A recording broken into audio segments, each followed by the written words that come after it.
Good morning. This is Hope Reactor. Now, let's begin today's news. Why your habit stays small. 2 brain circuits control starting and doing more. The brain circuit that turns an action into a habit may be different from the circuit that decides how often you actually do it. That means you can successfully build a habit and still fail to increase the amount of work you do. You may exercise every day but only for 5 minutes. You may open a book every night but read just 1 page. You may sit down to study yet stop almost immediately. When this happens, many people blame themselves. I have no discipline. My motivation is too weak. I always give up. But a recent neuroscience study suggests that this explanation may be far too simple. The researchers found evidence that 2 separate brain circuits may control 2 different parts of habitual behavior. One circuit helps determine whether an action becomes automatic. The other helps determine how frequently or how intensely that action is performed after it becomes a habit. In other words, building the habit and increasing the volume may be 2 separate jobs inside the brain.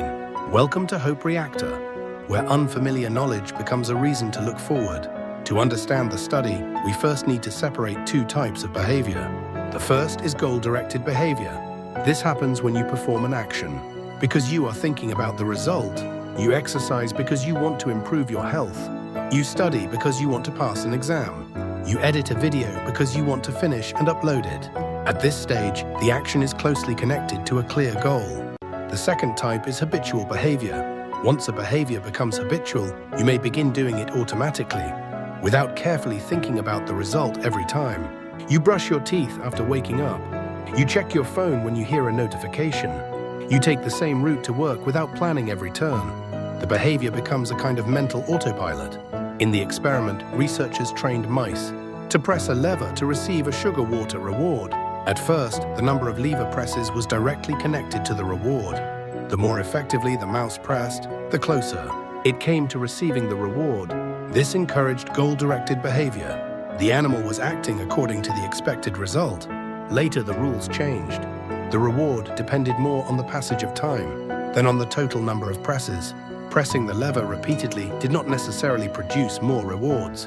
After enough training, the behavior gradually became more habitual. The researchers then observed something important. Different mice could develop the habit, but they did not all continue performing it at the same level. Some mice maintained a high number of lever presses. Others performed the habitual action much less frequently. Both groups had formed the habit.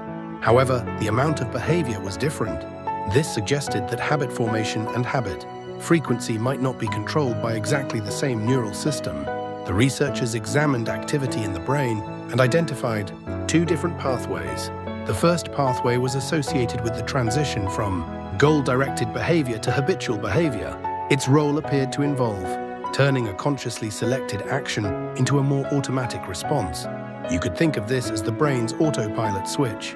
It helps answer the question, will this action become a habit? The second pathway was associated with the amount of behavior performed. After the habit had formed, its activity was linked to whether the mice continued pressing the lever frequently or reduced their behavior. You could think of this as the brain's volume control. It helps answer a different question: how much of this habitual action will be performed? The researchers also manipulated the activity of these pathways. Changing one pathway affected whether the behavior became habitual. Changing the other affected how much of the behavior was performed. This provided stronger evidence that the 2 processes were not identical. A habit can become automatic without becoming larger, longer, or more productive. That distinction may explain an experience many people know very well. Imagine that you want to start exercising.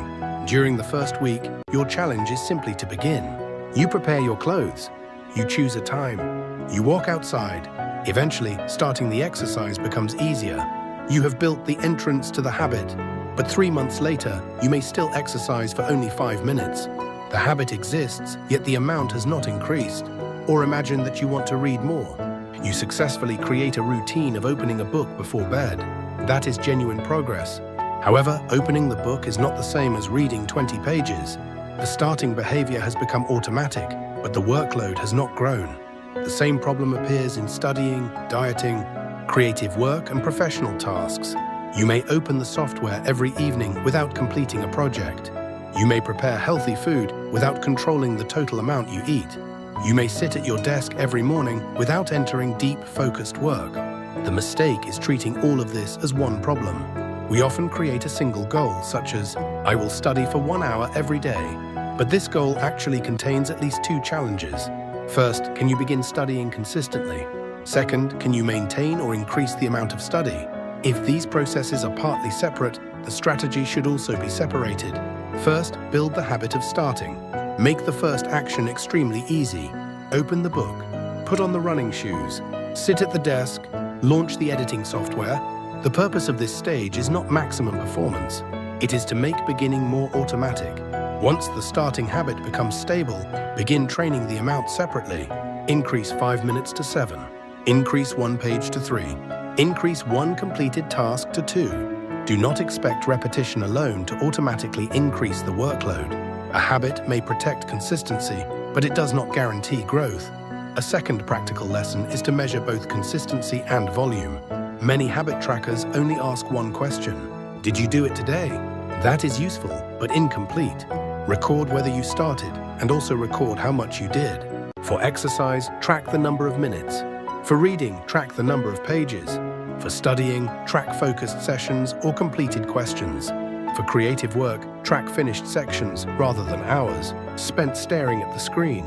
This allows you to identify the real bottleneck. Maybe you are struggling to start, or maybe starting is already easy, but the amount remains frozen. Those problems require different solutions. A third lesson is not to treat a small day as total failure.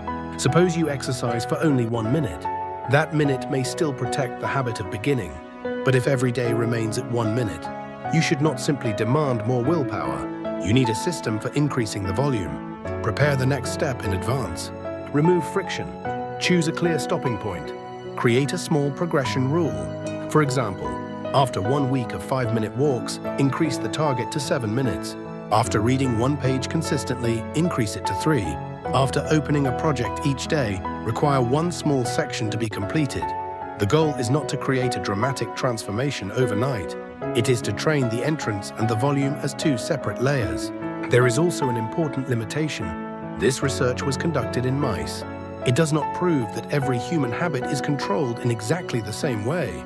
Human behavior is influenced by sleep, stress, emotions, environment, social pressure, physical health, and many other factors. We should not use one animal study to explain every case of procrastination or addiction. However, the research gives us a valuable new framework. A weak result does not always mean the habit has failed. Sometimes the habit exists, but its intensity has not yet been trained. That changes the question.